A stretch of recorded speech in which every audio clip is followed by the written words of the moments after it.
right thing, but said the accurate thing. That his version of events was relayed accurately, when we know it wasn't relayed accurately. We know that the Nazis showed up there bearing for a fight. That the demonstrators, the alt-left that Donald Trump invented and accused of not having permits, they had permits. In fact, they had 2 permits. And the majority of the demonstrations took place in a public park where you did not need permits.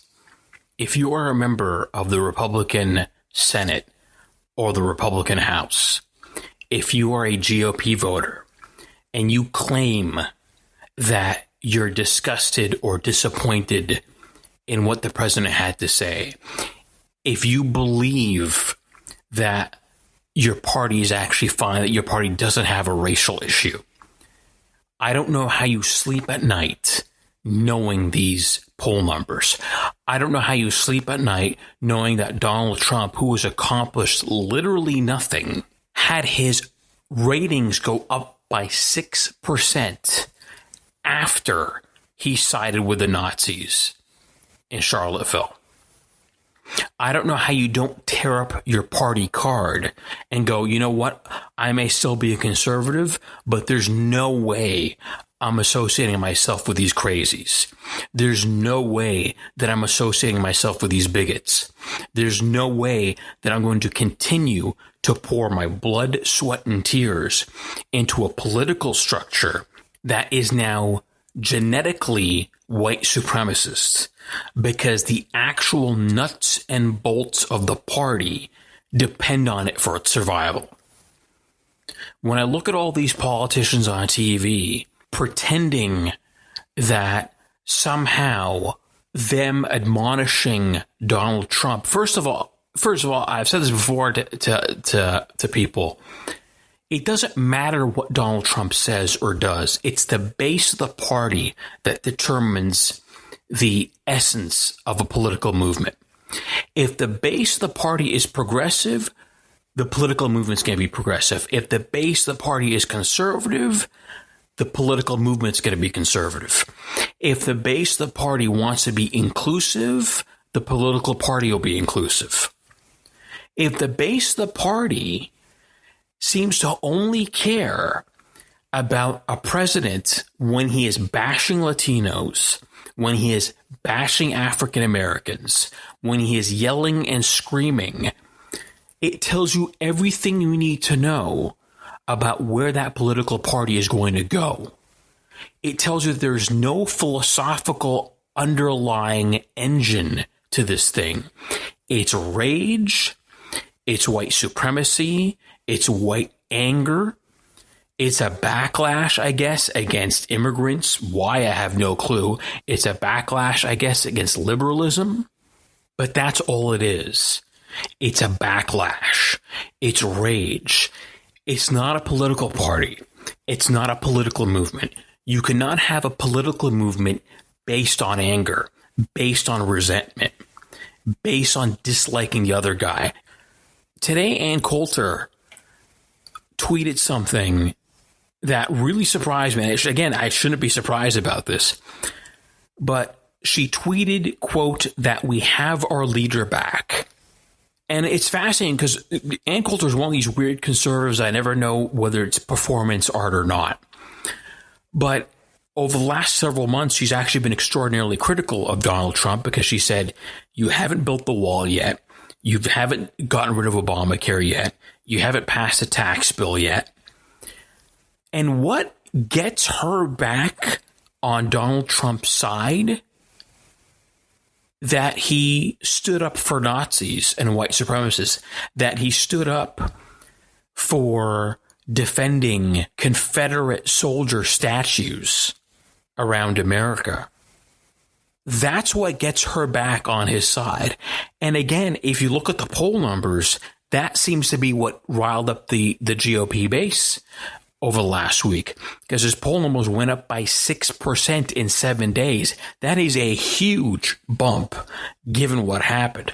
Any politician would be thrilled to have a 6-point bump in 7 days. What does that say? And again, everything else, forget about what Democrats think, forget about what progressives think, forget about what the left thinks. What does those set of polls say about the Republican Party and its base? What does it say about the people within that party and within that base and what their values are and what their focus is? Is this the rock you want to die on? Is this the battle you want to fight over Confederate statues? Over rubbing salt in the wound of African Americans? What does that say that that's what gets you riled up, that's what gets you excited?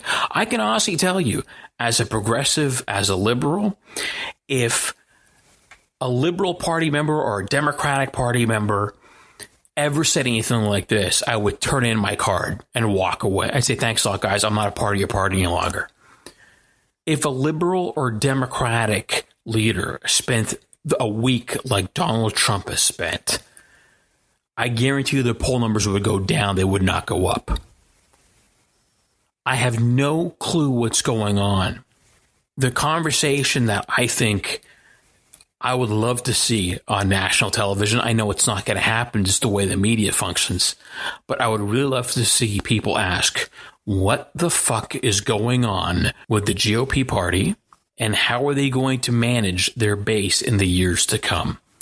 If you're a GOP operative and you were a GOP consultant, I would love to find out what your plan is to expand your base outside of former Confederate states. I would love to find out what your plan is to expand your base into millennials who think you're insane for defending the idea that Confederate soldier statues is a good thing. I would love to know how you plan on expanding your base into the Latino community, given the fact that Donald Trump's first speech was about how Mexicans are rapists and murderers and drug peddlers.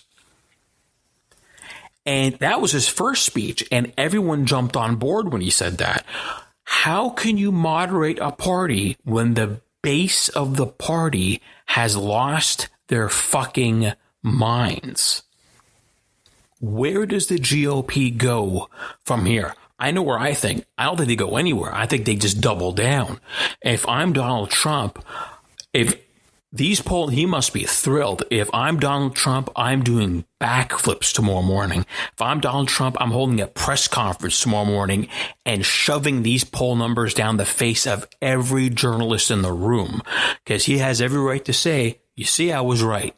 The American people agree with me. I was at 33% last week. I'm at 39% this week. And I'm at 80% approval rating within my own party. I'm doing fine. If that doesn't freak you out, it should. If that doesn't worry you, it should. Because remember something. Right now, House of Representatives, the Senate, and the Supreme Court are all controlled by Republicans, obviously including the White House. They just saw this set of poll numbers come back. They know they have an election, midterm election coming up in about a year.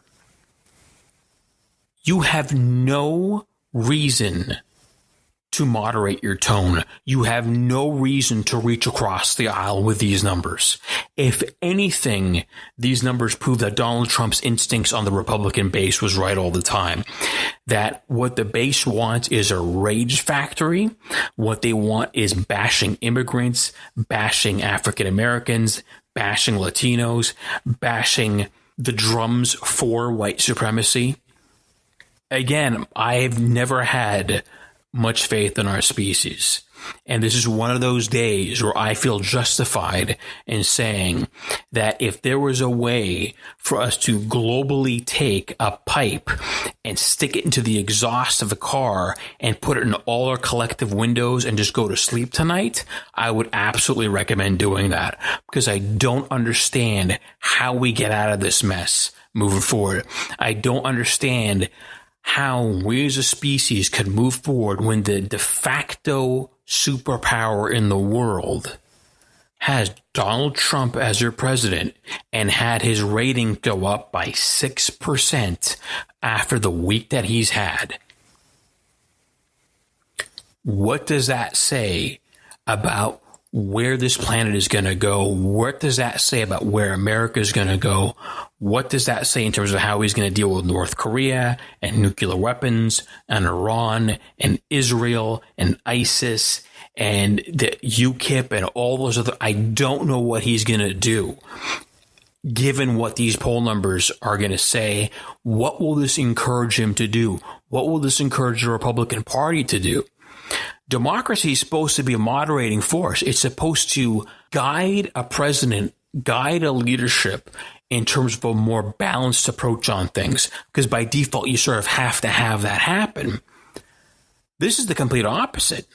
This, if anything, is going to teach Trump, no, I was right. Keep smashing, keep smashing, keep smashing.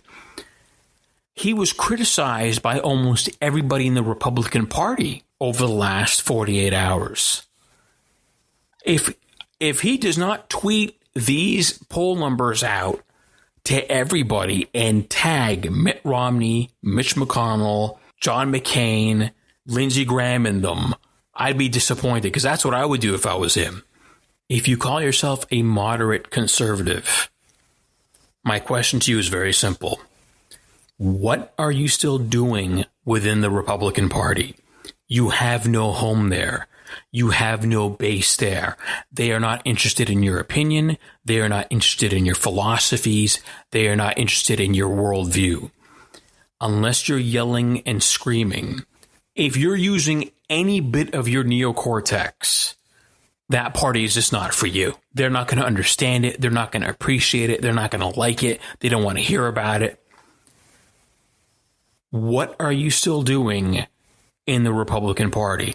And my other question is, given these poll numbers, he's polling 8 out of 10 with conservatives even after this week. If you continue to align yourself with a party that has rewarded, according to these poll numbers, has rewarded a president for advocating white supremacy, for defending white supremacy, what does that say about you? What does that say about your values, about your morality? Chris Rock had a tweet the other day, a joke, and I may butcher it, but he said, if you have one Nazi and 10 normal people join him, you now have 11 Nazis. If you have a base made up of white supremacy advocates and white supremacy enablers, and you join that base, what does that make you? Where does that put you in the spectrum of morality? Where does that put you in the arc of history? What are you going to tell your kids when they say, hey, I found this party membership card of yours. It says that you were a GOP party member when that nutcase Donald Trump was in the White House. What are you going to tell them? When they write their history books, which ledger do you want your name to appear in? The ledger of the white supremacist party or the ledger of the non-white supremacist party? If there's ever a come to Jesus moment for principled conservatives, let's call them that, this is it. If there is ever a time for conservatives that have been wringing their hands about Donald Trump over the last 1 or 2 years, now is the time. Because after this week, if you still call yourself a Republican, if you still say, but I'll vote for Donald Trump, if you still say, well, I support most of his policies, therefore I'll stick around, you are now part of the white supremacist party of America. There's no ifs, ands, or buts about it. And again, I can tell you right now, if the roles were reversed and Barack Obama had said something equally racist, people would be walking out of the Democratic Party. Believe me, that would absolutely happen. The question is it going to happen on the other side? The question is it going to happen with you, moderate Republican listener?